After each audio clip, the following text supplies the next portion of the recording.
മകളെ, ജെറുസലേം വചനകൂടാരത്തിൽ നിന്നും 3 മിനിറ്റ് പ്രാർത്ഥനയ്ക്കായി ഇപ്പോൾ അനേകായിരങ്ങൾ ഒരുമിച്ച് ചേരുന്നതിനോർത്ത് ഞാൻ ദൈവത്തോട് നന്ദി പറയുകയാണ്.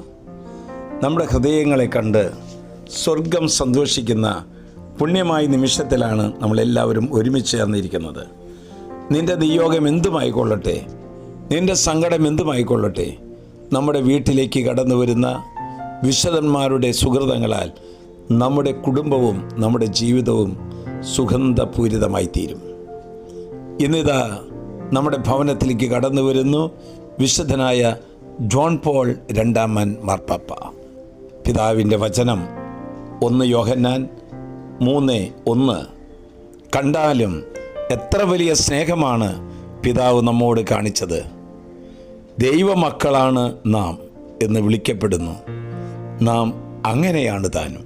പ്രിയപ്പെട്ടവരെ, ഒരു വലിയ ജനകീയനായ ഒരു പിതാവായിരുന്നു വിശുദ്ധ ജോൺ പോൾ മാർപ്പാപ്പ.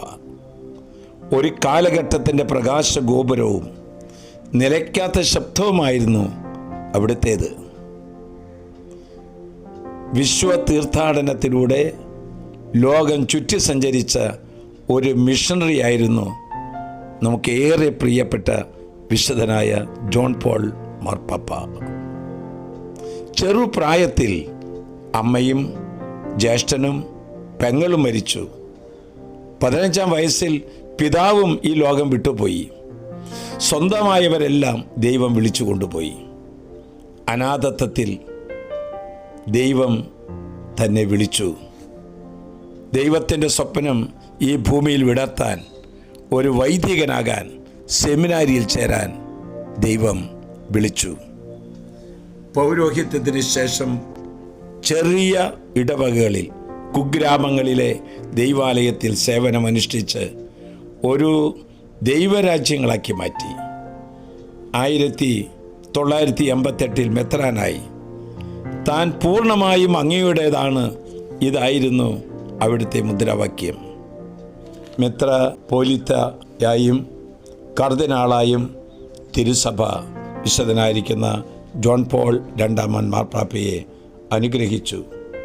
1978 ഒക്ടോബർ 16 ചേർന്ന കോൺക്ലേവിൽ വെച്ച് കർദിനാൾ വോയ്റ്റീവയെ മാർപ്പാപ്പയായി തിരഞ്ഞെടുത്തു. മകളെ, പാറമടയിലും ഫാക്ടറികളിലും ഒക്കെ ജോലിയെടുത്ത് പത്രോസിൻ്റെ സിംഹാസനത്തിലെത്തിയ പിതാവിനെ ലോകത്തിന് മറക്കാനാവുകയില്ല. മിഷൻ പ്രവർത്തനം, മാതൃഭക്തി, കഠിനമായ അധ്വാനം, സഹനം, പ്രാർത്ഥന, മരണം വരെ ഇത് തുടർന്നു. ആചാര്യ ശുശ്രൂഷകൾക്കിടയിൽ 180ഓളം കർദിനാൾമാരെ വാഴിച്ചിട്ടുണ്ട്. 2000ഓളം പേരെ മെത്രാന്മാരാക്കിയിട്ടുണ്ട്. 1338 പേരെ വാഴ്ത്തപ്പെട്ടവരായും 482 പേരെ വിശുദ്ധരായും ഉയർത്തിയിട്ടുണ്ട്. ആശ്വാസപ്രദമായ രാത്രി, പ്രതീക്ഷാനിർഭരമായ പ്രഭാതം, സൽപ്രവർത്തികൾ നിറഞ്ഞ ദിവസം നൽകി അവിടുന്ന് നാം എല്ലാവരെയും അനുഗ്രഹിക്കട്ടെ. നമ്മുടെ കർത്താവ് ഈശോ മിശിഹായുടെ കൃപയും പിതാവായ ദൈവത്തിൻ്റെ സ്നേഹവും പരിശുദ്ധാത്മാവിന്റെ സഹവാസവും നാം എല്ലാവരോടും കൂടി ഉണ്ടായിരിക്കട്ടെ, ഇപ്പോഴും എപ്പോഴും എന്നേക്കും. ആമേൻ.